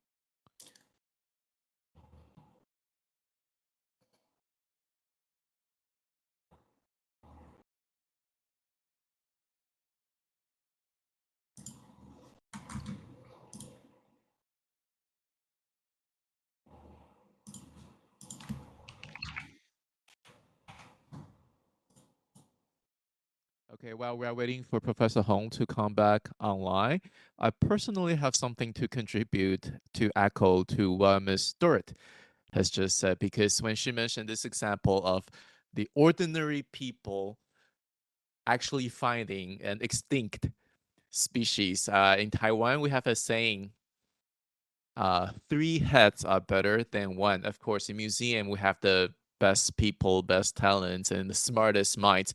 But if we are willing to invite and allow more citizens, either kids or adults, to be part of this museum management, I think something surprising and unexpected can happen. Also, she shares some participation, and I think that also proves that I think the function and influence of a museum can happen beyond the venue. You know, in English, we say think outside the box. For a museum, I think we can also think outside the museum, because like for Lake Biwa Museum, I know some people go there for a 1-day trip. They go for the lake and the museum as well. And the Ewha University Museum, they take the kids out to the nature, so something more organic or simultaneous can happen along the way. I think inside the museum, of course, we have a lot of collection. They're meticulously curated, but somehow they're still being arranged, right? So sometimes if we can think outside the museum, we can maybe try to incorporate the surroundings with the collection. So I think they will inspire and give more thoughts to the visitors. Okay, so in addition to that, I want to stress that the exhibitions by the young citizen scientists a big hit. They are very popular. Hit. Very big hit. popular. Yeah. People love it. And, when I suggested that to the museum curators that we have some exhibition by the young citizen scientists, they are not convinced. After all, the Science Museum, Naturalist Museum, people come here to find maybe some new facts and new discoveries. But what else can you have from the children's exhibitions? But once you have the exhibitions by the children, people, it's just so much fun. Okay, so much fun, and not only that, the young scientists, they are so proud of it. So they have, I don't know how much, but they have changed their life in some ways, in some sense. Thank you for letting us know. Okay. I'm sorry, I'm back. I'm Oh, back. it's okay. So there's some problem with my internet here. Okay, that happens. So can I just continue or? Yeah. Just Okay, so where we were, you were talking about, I believe, where were you last time?我刚刚正 I'm just discussing about Professor KAMEDA's projects in Biwa Lake. So can I just start from there? Yeah. Okay, super. You have been there too? I'm so jealous. No, not yet. I'm looking forward to. So Okay. 好，那我还是继续用这个中文来 Okay, so I'll continue in Chinese and have the interpreter translating it. Okay, so really, I think civil engagement is quite attractive to me because I think we're using a lot of local documents. For example, in the Biwa Museum, Lake Biwa Museum project, we have been seeing civil engagements, and also from Professor Valagas, Gadeljeman. He also mentioned that after the disaster from Typhoon Maragat, we're seeing that Aboriginal people suffering a lot from relocating themselves. And the government seemed to be asking the Aboriginal people to do what they want them to do. So as the government is thinking that they are doing the best for you, they are doing this for your benefits, we need to be thinking about this role of the state apparatus and also the local communities and also the scholars. So together we can redefine the living area, the living domain of these Aboriginal people, and then really think about the definition of happiness to them as well.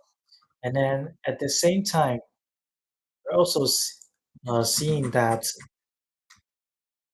from Professor Zhang, we're also seeing that museums are not just as a location to collect for example, nature or biology information.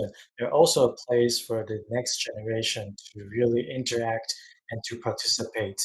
And then at the same time, we also hear Dr. Nicolas Kramar and sharing with us the information about living in a different era. So this concept here is challenging our our past understanding about the world. So living in Anthropocene, it's really telling us that human activities are influencing the environment, influencing the earth a lot. And in return, the earth is also influencing humanity as well. So this brings me back to the development of natural history and museum in Taiwan. So I think in the history of Taiwan, we know that back in the Japanese colonial period, our study of natural history was mainly about the exploitation of resources. So I believe you've all watched the introduction video from National Taiwan Museum, and really the history of National Taiwan Museum is that it was a museum created or established by the Japanese colonial government. So the purpose was really for the museum to study the resources, the species in Taiwan. And it was due to this historical background that the museum, National Taiwan Museum, really accumulated a lot of knowledge, understanding about the natural environment in Taiwan. And then afterwards, after the KMT or Kuomintang government, national government of Republic of China moved to Taiwan, the new government tried to understand the environment in Taiwan. So they utilized the expertise of National Taiwan Museum a lot. And also, afterwards, we're seeing that the Taiwanese society is beginning to have an self-awareness, self-identity of individuals, and especially the identity of Taiwan as well. So museums in this context become an important place for us to build an identity for Taiwan, for the area, for the region. So after listening to the talks of 4 of our panelists today, I have to say that natural history and museums, they can't be separated from politics, from the broader sense of the entire environment. So what I would like to share with everyone or discuss with everyone here is that from the case of Taiwan, I believe maybe museums from other places around the world are also experiencing the same thing here. So to some extent, museums in Taiwan have the background of from the colonial period. So in order to make progress to a more diplomatic, to a more progressive museum, we need to undergo a process of decolonization. So even though we're a natural history museum, we study creatures, we study natural environment, but we still have to undergo an decolonization process. We have to take a look back at our historical backgrounds and try to analyze why we have come to where we are now, and try to decolonize what we have been accumulated from the colonial period. So, and further, I think what this brings us to really make progress, to transform, and to really give the museum back to the citizens, so that museums can become a location for the citizens, they're open to the citizens, and a location for the production of further knowledge. So this is really what I have come up with after listening to the talks today. Okay, thank you, Professor Hong. Okay, just a promotion time here. Our next talk, our next event on next week would be about decolonization.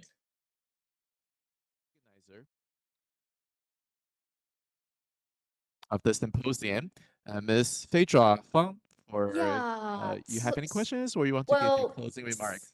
Yeah, thank you. Thank you very much, Ethan, for moderating the whole session. But Professor Hong just gave us a very big homework on a question. I think I would like to ask our audience and our speakers today if you want to respond to that question. When is the next trip to Lake Biwa? So if there's any thought, thank you, Nicolas, please. Just maybe decolonization, of course, is the topic of the next step. But anyway, it can be tackled from different point of view. I just want to, as this session today is related to the new museum definition.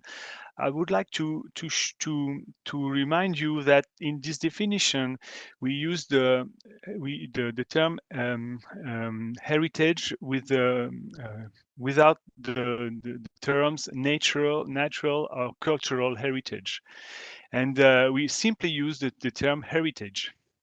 And that's in a sense, to my point of view, a first maybe small step in terms of decolonizing the museum, because the idea of a natural and cultural heritage is strongly based to a Western country narratives that were exported everywhere. So to my point of view, it's a first step. Of course, we could have the word decolonization in a definition. Maybe it will be in the future. But for the moment, the simple fact that we don't use the term nature and cultural, to my point of view, is the first step. And I can tell you, because I was part of this this adventure. I was I'm a member of ICOM Define. We have strong discussion and I was strongly against of using natural and cultural heritage. Many of my colleagues were surprised, but to my point of view, I did it so because of this concept of the Anthropocene and the idea of decolonization, and it's also a way of decolonization our own mind in Europe, because this is a strong ontological framework that can be, of course, discussed. And for instance, simply think of a chicken as a heritage. If you have a chicken in a museum, is it a natural or a cultural item? You cannot choose, in fact. So it doesn't work. So that was my point of decolonization. Thank you very much. And I personally, I have some thoughts on to respond to Professor Hong's question, also from the results of the new definition. So thank you again, Nicolas and your colleagues, because the new definition published by ICOM this August was really, we have to thank a group of people.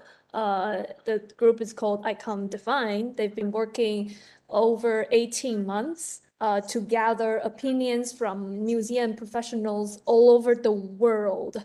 And you have to go through several votings, and you have to be transparent enough. And imagine being transparent in this time. and also globally, it's very difficult. So finally, we have this definition approved by over 92% of ICOM members.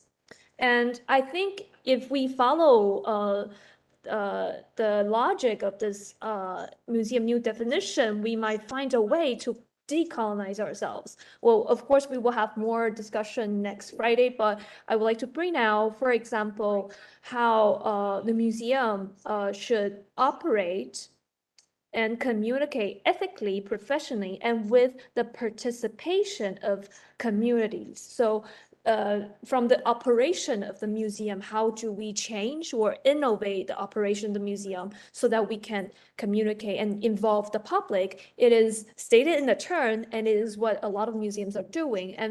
And also during the ICOM Prague meeting this August, a lot of people talked about how the museum should be conserving a living culture instead of displaying dead things. And if you just display dead things, it seems like you're consuming some kind of culture. But if we allow more people to participate inside the museum, and we allow these people to conduct their rituals, even conducting their rituals or facilitating the different communities in their local action plans to sustain their culture or environment. I think these are the things that museums like National Taiwan Museum can do to decolonize themselves. And so that would be my brief response to the very big homework question from Professor Hong. I am at the same time studying at NTU, and I have been one of the students from Professor Hong's class. So thank you again for the lecture. And I think I just received a question from Guo Zhaoling. Oh, sure. Yeah, I think she has a question for Nicolas. She said, could Nicolas please share some key points, maybe some experiences to co-working with artists to develop or interpret scientific knowledge? You know, sometimes it's really difficult to talk to, you know, people in different fields. Not to mention that you want to like collaborate on the same project together. So how do you communicate with people from different discipline or even artists? Yeah. How tough. It depends. Of course, we have to find the common ground, and you know, basically on the Anthropocene, it's rather easy because it's a key topic in the world of art. And it has been so since so many years. Many artists are working on the Anthropocene. So, and many of them, in fact, are looking part of their of their work in the science knowledge, in fact, in the science especially from the Earth System science community. So that's the common ground. So on this basis, it's rather easy to work with this kind of people. But it depends, you know. But I think there is a common ground because of the Anthropocene, because this topic is not only related to physical sciences or natural sciences, but clearly it has a strong development in humanities, and so that's a common ground. That's why we work so much on this topic. Yeah. So I think each project is unique, right? Each experience is unique. That's why these projects are so valuable. Okay. So Phaedra, you have anything to add or? Just acknowledgements, thank you notes for everybody. So this symposium is more like how National Taiwan Museum is introducing the very excellent, outstanding speakers we know to other museum colleagues and the public in Taiwan and other regions. I hoping that we can discuss the latest issues, especially after the publication of the new definition for museums, and thinking about how we can together organize or form more concrete action plans. And I really have to thank every speakers because I know in November this time, everybody is so busy as, well, you can add any kind of adjectives, but so it is, all the presentations you are hearing today are very precious, coming out of everybody's blood, I would say. And I also hope, as Chair Dorit Wolenitz, Ms. Dorit Wolenitz, the chair of ICOM NATHIST, has reminded all of you that you could well, keep tuning in to ICOM NATHIST website or Facebook page.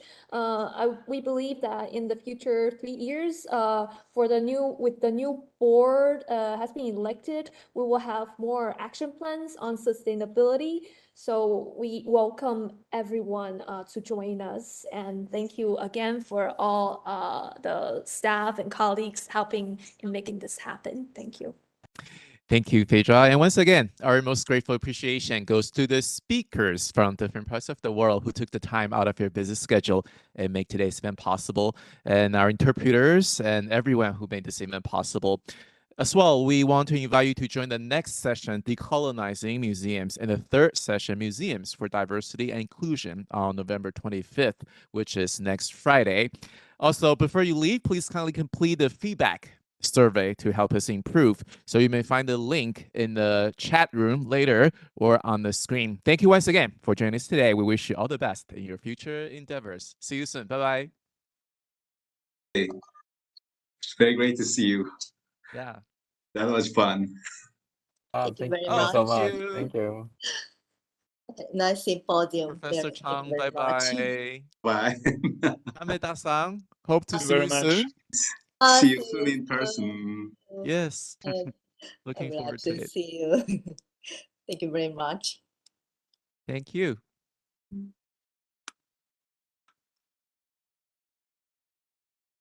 KAMEDA-san, thank you very much. Thank you so much. Thank you very much. I'm sorry not to And catch up. also, Nicolas, thank you. I can see how busy you are. No, I'm sorry. I'm no more important than other people, but I must admit that those days that's Don't absolutely crazy. worry. Don't worry. I think, I mean, this time, especially this time of the year, it's just very crazy. We have Darling over here as well. Darling, I'm not sure if she's still here. Darling is also busy as I'm not gonna say the bad word, but she's also very busy. It's just very strange, probably because after the pandemic, a lot of the physical things just coming up.